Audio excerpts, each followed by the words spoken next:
안녕하세요. 11라 지십 사도행전 13장부터 15장 35절 말씀까지 함께 읽도록 하겠습니다. 사도행전 13장 1절입니다.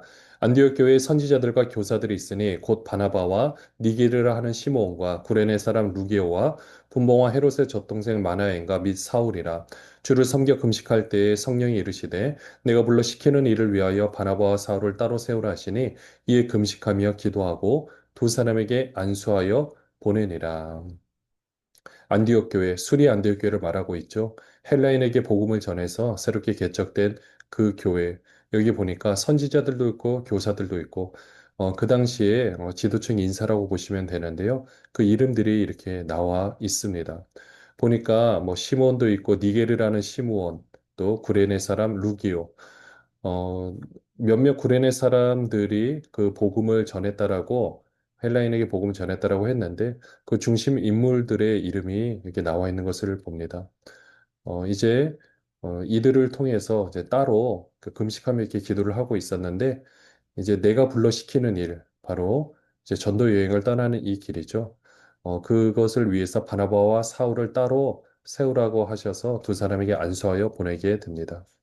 4절부터 보시면요. 두 사람이 성령의 보내심을 받아 실루기아에 내려가 거기서 배 타고 구브로에 가서 살람에 이르러 하나님의 말씀을 유대인의 여러 회당에서 전할세 요한을 수행원으로 두었더라.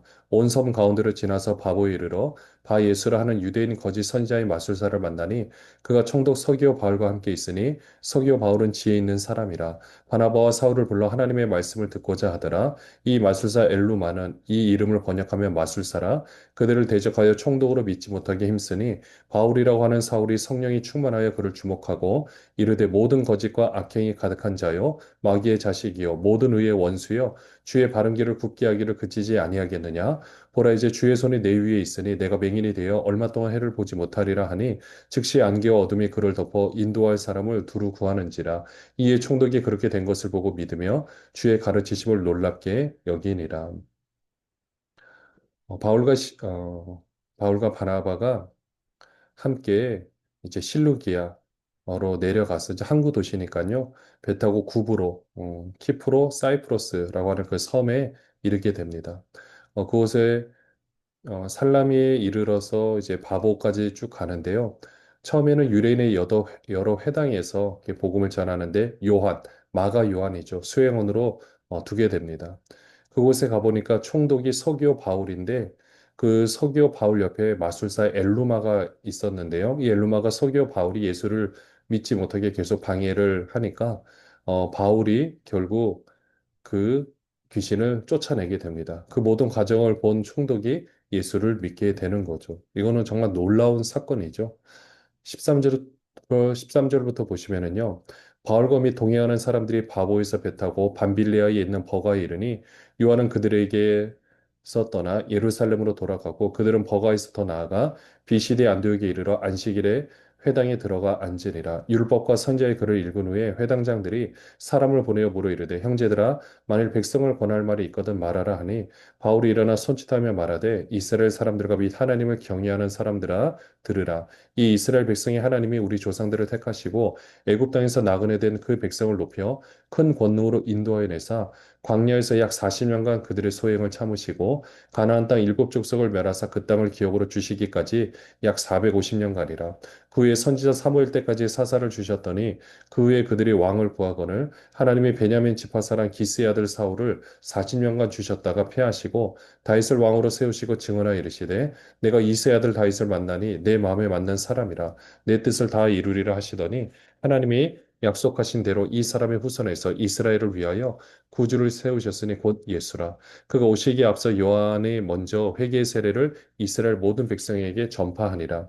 요한이 그 달려갈 길을 마칠 때 말하되 너희가 나를 누구로 생각하느냐? 나는 그리스도가 아니라 내 뒤에 오시는 이가 있으니 나는 그 발의 신발끈을 풀기도 감당하지 못하리라 하였으니 형제들아 아브라함의 후손과 너희 중 하나님을 경외하는 사람들아 이 구원의 말씀을 우리에게 보내셨거늘 예루살렘에 사는 자들과 그들 관리들이 예수와 및 안식일마다 외우는 바 선지자들의 말을 알지 못하므로 예수를 정죄하여 선지자들의 말을 응하게 하였도다. 죽일 죄를 하나도 찾지 못하였으나 빌라도에게 죽여달라 하였으니 성경이 그를 가리켜 기록한 말씀을 다 응하게 한 것이라. 후에 나무에서 내려다가 무덤에 두었으나 하나님의 죽은 자 가운데서 그를 살리신지라. 갈릴리로부터 예루살렘에 함께 올라간 사람들에게 여러 날 보이셨으니 그들이 이제 백성 앞에서 그의 증인이라. 우리도 조상들에게 주신 약속을 너희에게 전파하노니 곧 하나님이 예수를 일으키사 우리 자녀들에게 이 약속을 이루게 하셨다 함이라. 시편 둘째 편에 기록한 바와 같이 너는 내 아들이라 오늘 너를 낳았다 하셨고 또 하나님께서 죽은 자 가운데서 그를 일으키사 다시 썩음을 당하지 않게 하실 것을 가르쳐 이르시되 내가 다윗의 거룩하고 미쁜 은사를 너희에게 주리라 하셨으며 또 다른 시편에 일렀으되 주의 거룩한 자로 썩음을 당하지 않게 하시리라 하셨느니라. 다윗은 당시에 하나님의 뜻을 따라 섬기다가 잠들어 그 조상들과 함께 묻혀 썩음을 당하였으되 하나님께서 살리신 이는 썩음을 당하지 아니하였나니 그러므로 형제들아 너희가 알 것은 이 사람을 힘입어 죄사함을 너희에게 전하는 이것이며 또 모세의 율법으로 너희가 의롭다 하심을 얻지 못하던 모든 일에도 이 사람을 힘입어 믿는 자마다 의롭다 하심을 얻는 이것이라. 그런지 너희는 선지자들 통하여 말씀하신 것이 너희에게 미칠까 삼가라. 일러스되 보라 멸시하는 사람들아 너희는 놀라고 멸망하라. 내가 너희 때를 당하여 한 일을 행할 것이니 사람이 너희에게 일러줄지라도 도무지 믿지 못할 일이라 하였느니라 하니라. 그들이 나갔을 사람들이 청하되 다음 안식일에도 이 말씀을 하라 하더라. 회당의 모임이 끝난 후에 유대인과 유대교에 입교한 경건한 사람들이 많이 바울과 바나바를 따르니 두 사도가 더불어 말하고 항상 하나님의 은혜 가운데 있으라 권하니라. 그 다음 안식일에는 온 시민이 거의 다 하나님의 말씀을 듣고자 하여 모이니 유대인들이 그 무리를 보고 시기가 가득하여 바울이 말한 것을 반박하고 비방하거늘 바울과 바나바가 담대히 말하 이르되 하나님의 말씀을 마땅히 먼저 너희에게 전할 것이로되 너희가 그것을 버리고 영생을 얻기에 합당하지 않은 자로 자처하기로 우리가 이방인에게로 향하노라. 주께서 이같이 우리에게 명하시되 내가 너를 이방인의 빛으로 삼아 너로 땅 끝까지 구원하게 하리라 하셨느니라 하니 이방인들이 듣고 기뻐하여 하나님의 말씀을 찬송하며 영생을 주시기로 작정된 자는 다 믿더라. 주의 말씀에 그 지방이 두루 퍼지니라. 이에 유대인들이 경건한 귀부인들과 그 신의 유력자들을 선동하여 바울과 바나바를 박해하게 하여 그 지역에서 쫓아내니 두 사람이 그들을 향하여 바레티크를 떨어버리고 이고니온으로 가거늘 제자들은 기쁨과 성령이 충만하니라. 좀 전에 구브로 섬은 그래도 복음을 전하기가 훨씬 여건이 좋았습니다. 근데 이제 10장들부터 가려고 하는 이 밤빌리아 이쪽은요, 이제 상황이 다르죠. 그래도 밤빌리아 버가는 어, 항구 도시다 보니까 괜찮은데 그때부터 버가에서 이 비시디의 안디옥으로 올라가는 길이 굉장히 험했다라고 합니다. 그러다 보니 이곳을 갈 때 그 마가 요한은 여기서 먼저 이렇게 돌아가게 됩니다. 뭐 여러 가지 이야기들이 있지만은 도심에서 너무나도 곱게 자란 이 마가 요한이다 보니까 중요한 것은 준비가 되지 못했던 거죠. 그리고 이 길이 참 험난한 길이기도 하고 참 어려웠기 때문에 어쨌든 돌아가게 되고요. 뭐 또는 그 마가 입장에서는 그 고향, 바나바와 고향이 그 구부로기 때문에 거기서 조금 더 총독도 믿게 됐으니까 더 많은 복음을 좀 전하면 더 좋지 않았을까. 뭐 이렇게 말하는 그 의견도 있는데요. 중요한 것은 준비가 되지 않아서 돌아갔다라는 거. 그리고 비시디 안디옥에 드디어 가서 복음을 전하게 됩니다. 15절에 보시면 회당장들이 사람을 보내어 물어 이르되 형제들아 만일 백성을 권할 말이 있거든 말하라 하니 우선 이 회당에 가기 전에 아마 바울과 바나바는 이 회당장을 비롯해서 사람들을 아마 만났을 겁니다. 그리고 어쨌든 예루살렘 교회에서 온 거고 수리 안될 교회에서 온 거기 때문에 이건 굉장히 그래도 귀한 손님이기도 하고요. 왜냐하면 바울 자체가 길리기아 바울 자체가 이미 그 유대교에서도 유명한 사람이기도 하고요. 지금 뭐 이렇게 예수를 믿고 이렇게 된 부분은 잘 몰랐겠지만 그래도 가말리엘의 제자이기도 하고 또 앞으로는 사실 그것을 이어서 할 수 있는 능력 있는 사람이었기 때문에 그들의 입장에서 그 말을 들어보고 싶었던 것 같습니다. 그러니까 특별 강사로 서게 된 거죠. 이때 사도 바울이 했던 것이 바로 그 유명한 비시디 안디옥에서 했던 설교입니다. 16절에 보시면 바울이 일어나 손짓을 합니다. 그리고 뭐라고 말하냐면요. 이스라엘 사람들과 및 하나님을 경외하는 사람들아. 여기서 이스라엘 사람들은 바로 아브라함의 후손이라 말하면 유대인들을 말하고 있고요. 하나님을 경외하는 사람들은 이방인이지만 유대교에 입교한 사람들이라고 보시면 됩니다. 그러니까 이 사람들이 지금 사도 바울의 설교를 듣고 있습니다. 그래도 여기서는요, 출발하는 부분이 그래도 하나님에 대한 지식이 있다고 알고 있기 때문에 17절부터 보시면 이 이스라엘 백성이 하나님이 우리 조상들을 택하시고 이렇게 해서 여기서부터 시작을 하게 됩니다. 그래서 구약의 그 역사를 쭉 말을 하고 있고요. 여기서 쭉 말하는 것 가운데 보시면은 22절 다윗을 왕으로 세우시고 증언하여 이르시되 내가 이세 아들 다윗을 만나니 내 마음에 맞는 사람이라 내 뜻을 다 이루리라 하시더니 자 이때는 다윗의 그 초기 때의 이 모습입니다. 그 한 목자로서 그 양을 생각하는 그 마음 골리앗과 싸우기 전에도 그 맹수와 싸우려고 했던 그 다윗의 모습, 아니 싸웠던 그 모습, 그러니까 그런 모습이 하나님 마음에 합한 모습이었죠. 그러니까 다윗의 전체 모든 인생을 다 말하는 것은 아니지만은 물론 참 안타까운 부분들도 있었는데 그 모든 부분까지 다 마음에 합하다는 것이 아니라 그때 당시 왕으로서 임명될 때 그 모습에 대해서 이야기를 하고 있습니다. 그들은 다윗을 다 알고 있었기 때문에 이 다윗 이야기를 통해서요, 결국 그 사람의 후손에서 23절에 보시면 이스라엘 위하여 구주를 세우셨으니 곧 예수라. 그 예수 전에 또 요한의 24절에 보시면 회개의 세례를 이야기를 합니다. 요한의 이 세례는요, 세계적으로 유명했습니다. 로마 그 어느 곳에 가더라도 요한의 세례가 엄청나게 큰 파급력이 있었기 때문에 지금 다윗 그리고 이 요한의 세례를 통해서 먼저 예수 그리스도를 소개하고 있는 거죠. 그때 25절에 보시면 달려갈 길을 마칠 때 너희가 나를 누구로 생각하느냐? 나는 그리스도가 아니라 내 뒤에 오신 이가 있으니 나는 그 발에 신발끈을 풀기도 감당하지 못하리라 하였으나 바로 그분이 예수 그리스도라는 거죠. 이 예수 그리스도를 결국 어떻게 했느냐? 27절에 보시면 예루살렘에 사는 자들과 그들 관리들이 안식이 예수와 및 안식일마다 외우는 바 선지자들의 말을 알지 못하는 거예요. 그러니까 예수님께서 구약에서 말씀하신 메시아가 올 것이다에 대해서 그 말씀을 외우긴 했지만 인정하지 못했고요. 결국 그래서 그 예수를 죽이게 되었고 결국 죽이고 나서 결국 어떻게 되느냐? 29절에 보시면 성경에 그를 가리켜 기록한 말씀을 다 응하게 된 거죠. 그리고 20절 후반절에서도 선지자들의 말을 외웠지만 알지 못했고 결국 선지자들의 말을 응하게 하는 그 역사들이 일어나게 되었습니다. 그리고 31절 후반절에 보시면 그들이 이제 백성 앞에서 그의 증인이라. 바로 여러 그 사도들과 그 제자들이 증인이라는 거죠. 자, 이렇게 말씀하시면서요. 33절 후반절에 보시면은요. 시편에 기록된 말씀을 통해서 너는 내 아들이라 오늘 너를 낳았다 하시고 또 예, 35절에 보시면 무덤에 갔지만은 주의 거룩한 자로 썩음을 당하지 않게 하시리라 하셨느니라. 이렇게 해서 38절의 결론이 너희가 할 것은 이 사람을 힘입어 죄 사함을 너희에게 전하는 이것이며 39절에 모세의 율법으로 너희가 의롭다 하심을 얻지 못하던 모든 일에도 이 사람을 힘입어 믿는 자마다 의롭다 하심을 얻는 이것이라. 네.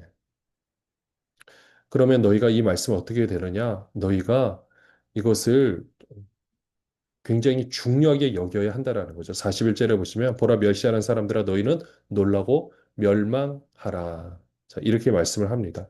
이 하박국에는 이 말씀을 또 그대로 인용을 하고 있고요.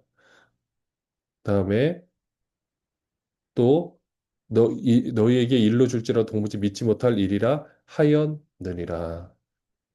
자, 이렇게 해서 이사야를 통해서 해주신 이 말씀도 어, 아니 하박국에서 말씀하신 것처럼 너에게 일러 줄지라도 도무지 깨닫지 못하게 될 것이다 라고 말씀하고 있고요. 그 밑으로 쭉 가보시면 니온 그 47절 밑에 보시면 내가 너를 이방의 빛으로 삼아 너로 땅끝까지 구원하게 하리라 하셨느니라. 결국 그 선지자를 통해서 말씀하여 준 것을 지금 누가 전하고 있는 거죠? 이제 바울과 바나바가 전하고 있는 거죠. 그러니까 이렇게 해서 이 모임이 끝나고 나서 그 다음에 그 다음 날 다음 안식일에는요 44절에 보시면 온 시민이 다 모이게 된 거예요. 난리가 났습니다. 그러니까 45절에 유대인들이 이 무리를 보고 시기가 가득하여 바울이 말한 것을 반박하고 비방을 하는 거죠. 그리고 나서 46절에 바울과 바나바가 뭐라고 대답하냐면요. 먼저는 이 보고 하나님의 말씀을 먼저 마땅히 너희에게 먼저 전해야 되는데 유대인에게 전해야 되는데 너희가 그것을 버렸기 때문에 이 모든 것이 우리는 이방인에게로 향하노라. 그리고 나서 아까 이사야 49장 6절 이 말씀을 그대로 인용해서 말씀을 하고 있습니다. 결국 유대인들은요, 자신들의 기득권이 뺏기는 것을 용납하지 못하고 50절에 보시면 경건한 귀부인들과 신의 유력자들을 선동하여 바울과 바나바를 박해하고 지역에서 쫓아냅니다. 그리고 이고니오드로 결국 가게 되죠. 근데 중요한 건 52절에 제자들은 기쁨과 성령이 충만했다라는 겁니다. 놀라운 역사가 일어났죠. 이 비시대 안디오코스에서 귀한 복음을 전했던 모습, 또 오늘날에까지 남아있는 이 귀한 사도 바울의 설교를 볼 수가 있습니다. 사도행전 14장 1절입니다. 이에 이고니온에서 두 사도가 함께 유대인의 회당에 들어가 말하니 유대와 헬라의 허다한 무리가 믿더라. 그러나 순종하지 아니하는 유대인들이 이방인들의 마음을 선동하여 형제들에게 악감을 품게 하거늘 두 사도가 오래 있어 주를 힘입어 담대히 말하니 주께서 그들의 손으로 표적과 기사를 행하게 하여 주사 자기 은혜의 말씀을 증언하시니 그 시내의 무리가 나뉘어 유대인을 따르는 자도 있고 두 사도를 따르는 자도 있는지라 이방인과 유대인과 그 관리들이 두 사도를 모욕하며 돌로 치려고 달려드니 그들이 알고 도망하여 루가오니아의 두 성 루스드라와 더베와 그 근방으로 가서 거기서 복음을 전하니라. 좀 전에 비시아디아 안디옥에서도 사도 바울이 복음을 전하는데 수많은 사람들이 믿게 되는 이유는 그 유대교에서 말했던 것이 허구라는 거, 그들이 말했던 신앙생활이 잘못됐다라는 것을 알려주고 있거든요. 그들도 어쩔 수 없이 이렇게 우리는 해야 되는가 보구나라고 살아왔지만 또 이방인들, 그래도 유대교의 정신이 너무 좋아서 왔지만 그들은 뭐 거기 속할 수도 없고 그냥 겉에서만 있어야 되는데 오늘 이 사도 바울이 어떻게 보면 다소에서의 그 10년의 시간들을 보내고 그 시간들을 통해서 이 신학을 온전히 정립을 하게 되고 그 복음을 수리 안디옥교에서 드디어 가르쳐서 증명이 된 것을 지금 이 사람들에게 전하고 있는 겁니다. 그러니 수많은 사람들이 이렇게 돌아오게 되는 놀라운 역사가 일어나게 되죠. 마찬가지로 이고니온에서도 이렇게 복음을 전합니다. 유대인은 회당에 들어가서 말하니까요, 유대와 헬라의 허다한 무리가 믿게 되는 거예요. 그러니까 또 기득권을 가진 사람들이 악감을 품고 말을 하는 거죠. 근데 그때 3절에 보시면 두 사도가 오래 있어 주를 힘입어 담대히 말하니 주께서 그들의 손으로 표적과 기사를 행하게 하여 주사 자기 은혜의 말씀을 증언하시네. 여러분들 이 구절이 정말로 중요합니다. 표적과 기사가 오늘날도 나타나요. 하지만 이 표적과 기사가 전부가 아니고요. 그것이 우선이 되는 것이 아닙니다. 말씀입니다. 하나님의 말씀을 힘있게 전할 때 하나님께서 그 말씀이 참되다라는 것을 증명하기 위하여 표적과 기사가 일어나는 것을 보게 되거든요. 결국 표적과 기사는 말씀을 보게 하기 위한, 하나님을 보게 하기 위한 너무나도 중요한 도구로 쓰임받고 하나님께서 증명해 주는 방법인 거지 그 자체가 목적은 아니라는 겁니다. 그것을 분명히 기억하시고 이 말씀이 어떻게 역사하는지 어떻게 보면 우리가 말씀을 통하여서 우리의 생각이 바뀌어지고 우리 삶이 바뀌어진다. 그게 더 놀라운 기적입니다. 그 자체가 표적이거든요. 놀라운 이적이거든요. 여기서도 이제는 막 두 사도를 모욕하고 돌로 치러 달래대니까 결국 주변으로 가게 됩니다. 이제 루스드라와 더베 이쪽으로 가게 되죠. 8절부터 보시면은요. 루스드라에 발을 쓰지 못하는 한 사람이 앉아 있는데 남에서 걷지 못하게 되어 걸어본 적이 없는 자라. 바울이 말하는 것을 듣거늘 바울이 주목하여 구원받을 만한 믿음이 그에게 있는 것을 보고 큰 소리로 이르되 내 발로 바로 일어서라 하니 그 사람이 일어나 걷는지라. 우리가 바울이 한 일을 보고 루가오니아 방언으로 소리질러 이르되 신들이 사람의 형상으로 우리 가운데 내려오셨다 하여 바나바는 제우스라 하고 바울은 그중에 말하는 자 입으로 헤르메스라 하더라. 시외 제우스 신당의 제사장이 소와 화환들을 가지고 대문 앞에 와서 무리와 함께 제사하고자 하니 두 사도 바나바와 바울이 듣고 옷을 찢고 무리 가운데 뛰어 들어가서 소리질러 이르되 여러분이 어찌하여 이러한 일을 하느냐 우리도 여러분과 같은 성정을 가진 사람이라 여러분에게 복음을 전하는 것은 이런 헛된 일을 버리고 천지와 바다와 그 가운데 만물을 지으시고 살아계신 하나님께로 돌아오게 할 미라. 하나님이 지나간 세대에는 모든 민족으로 자기들의 길들을 가게 방임하셨으나 그러나 자기를 증언하지 아니하신 것이 아니니 곧 여러분에게 하늘로부터 비를 내리시며 결실기를 주시는 선한 일을 하사 음식과 기쁨으로 여러분의 마음에 만족하게 하셨느니라 하고 이렇게 말하여 겨우 무리를 말려 자기들에게 제사를 못하게 하니라. 유대인들이 안디옥과 이고니온에서 와서 무리를 충동하니 그들이 돌로 바울을 쳐서 죽은 줄 알고 시해로 끌어내치니라.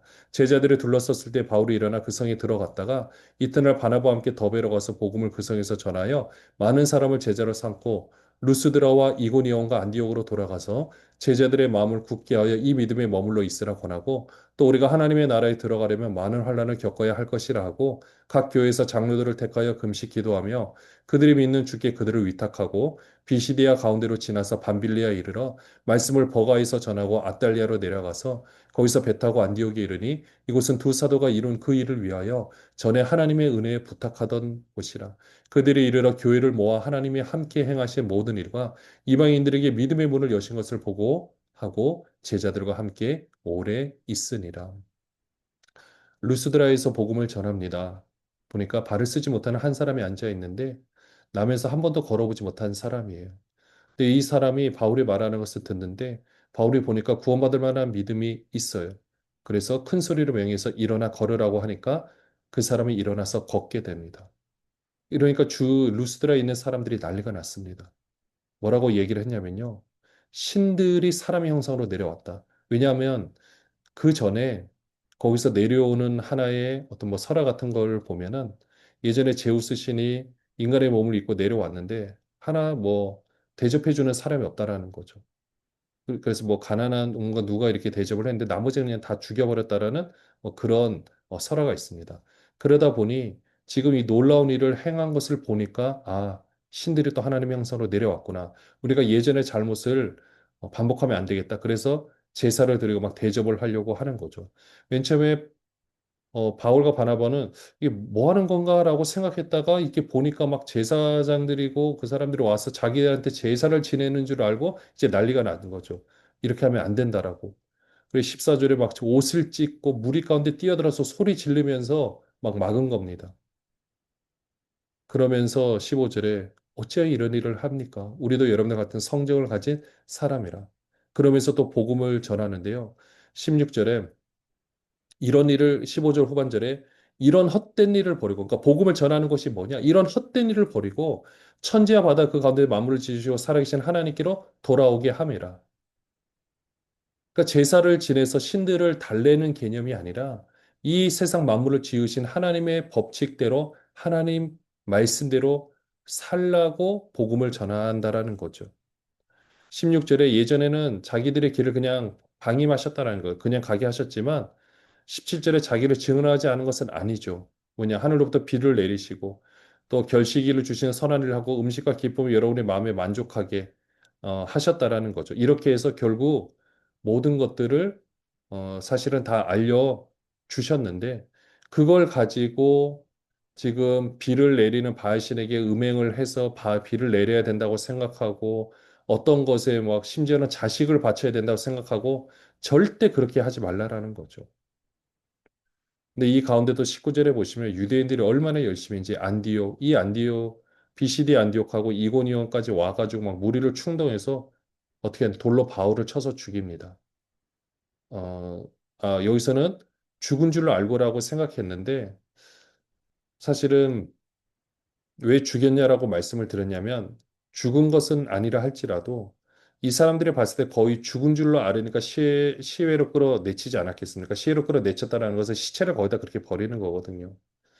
이렇게 해서 거의 죽은 줄 알아가지고 내쳤을 때 그럼 이 바울의 전체 몸이 어떻게 됐을까요? 완전히 피투성이가 됐을 겁니다. 근데 제자들이 둘러섰을 때 바울이 일어나 그 성에 들어갑니다. 돌로 쳤던 사람들이 이제는 다시 돌로 칠 수 있을까요? 못 칠 겁니다. 저 사람 보통이 아니다. 뭔가 하려고 해도 할 수가 없는 거죠. 근데 바울과 바나바가 나중에 더베로 갔다가요. 어떻게 하느냐? 다시금 루스드라, 이고니온, 안디옥 어디였죠? 왔던 곳입니다. 다시 돌아가요.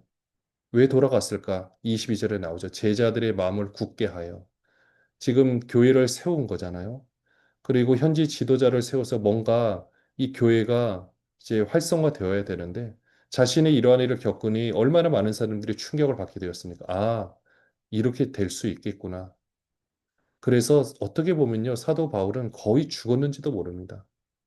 그럼 그래서 하나 다시 살려줄 수도 있고 아니다 할지라도 거의 죽었다고 보시면 될 것 같아요. 그런데도 다시 살아나서 다시금 회복이 되어서 그래서 복음을 전합니다. 어쨌든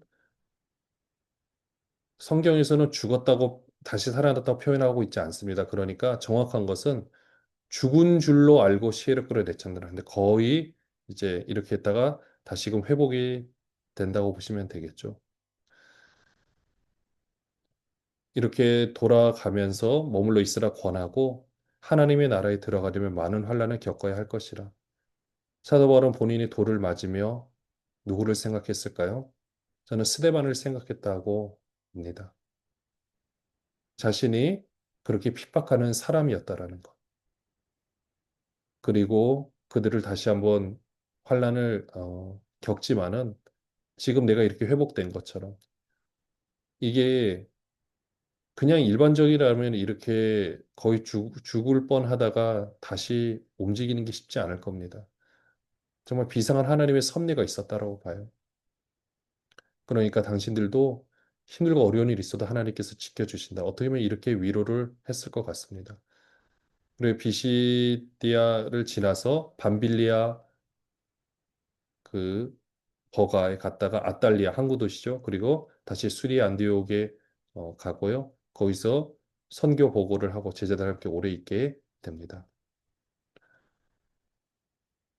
사도행전 15장입니다. 어떤 사람들이 유대로부터 내려와서 형제들을 가르치되 너희가 모세의 법대로 할례를 받지 아니하면 능히 구원을 받지 못하리라 하니 바울 및 바나바와 그들 사이에 적지 아니한 다툼과 변론이 일어난지라. 형제들이 이 문제에 대하여 바울과 바나바와 및 그 중에 몇 사람을 예루살렘에 있는 사도와 장로들에게 보내기로 작정하니라.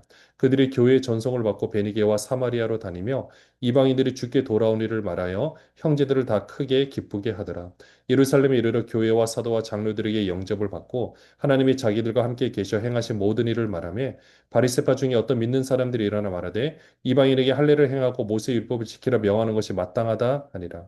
사도와 장로들이 이 일을 의논하러 모여 많은 변론이 있으니 베드로가 일어나 말하되 형제들아 너희도 알거니와 하나님이 이방인들로 내 입에서 복음의 말씀을 들어 믿게 하시려고 오래전부터 너희 가운데서 나를 택하시고 또 마음을 아시는 하나님이 우리에게와 같이 그들에게도 성령을 주어 증언하시고 믿음으로 그들의 마음을 깨끗이 하사 그들이나 우리나 차별하지 아니하셨느니라. 그런데 지금 너희가 어찌하여 하나님을 시험하여 우리 조상과 우리도 능히 매지 못하던 멍에를 제자들의 목에 두려느냐. 그러나 우리는 그들이 우리와 동일하게 주 예수의 은혜로 구원받는 줄을 믿노라 하니라.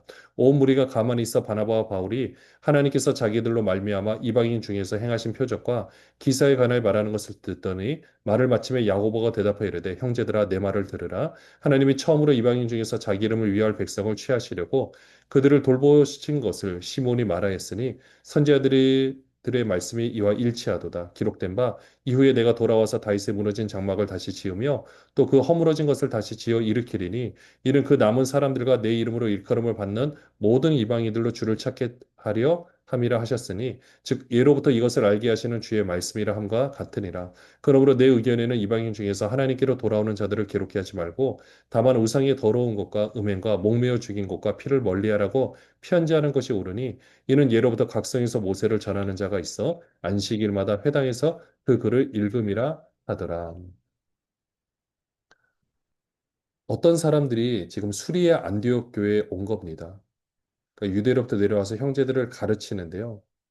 왜냐하면 원래 유대인들은 순회할 뿐만 아니라 어, 어떻게 보면은 세계 여행을 하면서도 이렇게 가르치는 역할을 열심히 했다라고 합니다. 근데 지금은 이제 와서 그러니까 어줍지 않게 이제 예수를 믿었다고 보시면 되겠죠. 그러니까 아직 유대교의 습성이 남아 있으니까 와서 뭐라고 가르치느냐? 모세의 법대로 할례를 받지 아니하면 능히 구원을 받지 못하리라. 지금 대상이 이방인이에요. 그러니까 이방인들도 할례를 받아야만 구원을 받을 수 있다. 그러니까 이 문제 가지고 2절에 보시면 적지 아니한 다툼과 변론이 일어나게 됩니다. 그러니까 바울 및 바나바와 그들 사이에 그러니까 어떤 사람들은 공식적으로 파송된 사람들은 아니죠. 그렇지만 뭐 나름대로 와가지고 이렇게 얘기를 하게 되니까 이제 이 부분을 가지고 예루살렘에 있는 사도와 장로들에게 보내기로 작정했습니다. 그러니까 이거는 총회를 통해서 결정이 되어야 될 문제인 거죠. 그렇게 해서 이제 바울과 바나바를 보내게 됩니다. 3절에 교회의 전성을 받고 베니게와 사마리아 다니며 이방인들이 주께 돌아온 일을 말하며 형제들 다 크게 기쁘게 하더라. 그리고 4절에 예루살렘에 이르게 되고요. 자, 예루살렘에 이들어서 이제 사도와 장로들에게 영접을 받고 하나님이 자기들 함께 계셔 행하신 모든 일을 말하게 되는 거죠. 근데 5절에 보시면 바리새파 사람 중에 어떤 믿는 사람들이 일어나 이방인은 할례를 행하고 모세 율법을 지키려면 하는 것이 마땅하다. 뭐 이렇게 말하는 사람도 있죠. 그렇게 하니까 6절에 보시면 사도와 장로들이 이 일을 의논하려 모여 먼저 지금은 사도와 장로들이 모인 것 같습니다. 1차로 모여서 많은 변론이 있었다라는 것은 서로 간에 많은 이야기를 했다라는 거죠. 이건 사실 굉장히 중요합니다. 뭐 어떤 이야기들을 말하지 않고 나중에 이렇게 말한 것이 아니라 필요한 이 장소에서 정식적으로 같이 얘기하는 것이 굉장히 중요하거든요. 이렇게 해서 많은 의견들이 있다가 이제 베드로가 먼저 여기선 한번 정리를 합니다. 그러면서 자신을 통해서 이방인에게 복음이 전해지고 성령이 전해지는 것을 경험을 한번 했었잖아요. 그렇기 때문에 구절에 믿음으로 그들의 마음을 깨끗이 하사 그들이나 우리나 차별하지 아니하셨느니라. 그런데 우리 조상들도 매지 못하던 멍에를 어떻게 이 제자들, 새로 믿는 그 이방인 제자들에게 목에 두려느냐? 우리는 그들이 우리와 동일하게 주 예수의 은혜를 구원받는 줄을 믿노라라고 베드로가 이야기를 합니다. 자, 이 부분을 가지고 지금 이제 12절에 보시면은요. 온 무리가 가만히 있어 바나바와 바울이 하나님께 자기들로 말미암아 이방인 중에 행하신 표적과 기사에 말하는 것을 듣더니 지금 이제 그 다음에 바나바와 바울이 이방인에게 복음을 전하고 있었던 그 선교에 관한 내용들을 다 보고를 합니다. 이 말을 딱 하고 나니까 이제 이 총회의 의장이었던 야고보가 지금 예루살렘 교회 지도자이기도 하죠. 14절에 보시면은 13절에 내 말을 들으라고 14절에 이 성경 말씀으로 정리를 합니다. 시몬이 말하였으니 이렇게 말하면서 이후에 16절에 이후에 내가 돌아와서 다윗의 무너진 장막을 다시 지으며 또 그 허물어진 것을 다시 지어 일으키리니 이 아모스 선지자가 말했던 이 부분을 그대로 인용을 해서 말씀을 합니다. 그렇게 해서 딱 정하는데요. 먼저 이방인들에게도 복음이 전해지는 것이 맞다라는 거죠. 그러면서 19절에 그러므로 내 의견에는 이방인 중에서 하나님께 돌아온 자들을 괴롭게 하지 말고 다만 우상의 더러운 것과 음행과 목매어 죽인 것과 피를 멀리하자. 우상의 더러운 것은 그 당시에 이제 그 우상 제물로 바쳐지는 고기 사실 고기 대부분이 이제 뭐 우상집을 받쳐져 나오는 이 고기인데 그 부분에 대해서 함께 식사를 할 때는 굉장히 음란한 의식도 그래서 음행이 들어가 있거든요. 그러니까 그 당시 로마에서는 기본적으로 있었던 일인데 이 부분은 우리가 피하자는 거죠. 이방인들도 그 부분은 조금 절제를 해야 된다. 그리고 목매어 죽인 것. 이 목매어 죽인 것은 그 이제 죽이는 방법이 그러니까 가축을 굉장히 어떻게 보면 고통스럽게 죽이는 거죠. 뭐 그러면 뭐 고기 맛이 좋다 뭐 그 어디 여러 가지 이유가 있었다라고 하는데 그러는 것과 또 피채 먹지 말고 피는 이제 다 쏟아버리라는 그 부분.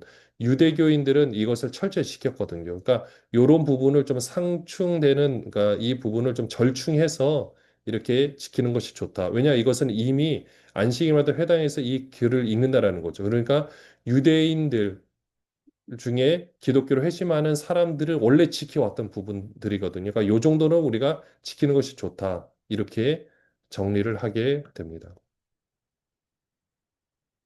22절에 보시면은요. 이에 사도와 장로와 온 교회가 그 중에서 사람들을 택하여 바울과 바나바와 함께 안디옥으로 보내기를 결정하니 곧 형제 중에 인도자인 바사바라는 유다와 실라더라. 그 편에 편지를 붙여 이르되 사도와 장로된 형제들은 안디옥과 수리아와 길리가 있는 이방인 형제들에게 문안하노라.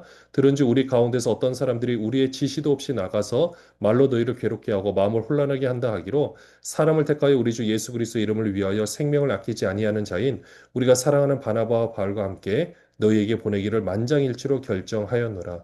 그리하여 유다와 실라를 보내니 그들도 이 일을 말로 전하리라. 성령과 우리는 이 요긴한 것들 외에는 아무 짐도 너희에게 지우지 아니하는 것이 옳은 줄 알았노니 우상의 제물과 피와 목매어 죽인 것과 음행을 멀리할지니라. 이에 스스로 삼가면 잘 되리라. 평안함을 원하노라 하였더라. 그들이 작별하고 안디옥에 내려가 무리를 모은 후에 편지를 전하니 읽고 그 위로한 말을 기뻐하더라.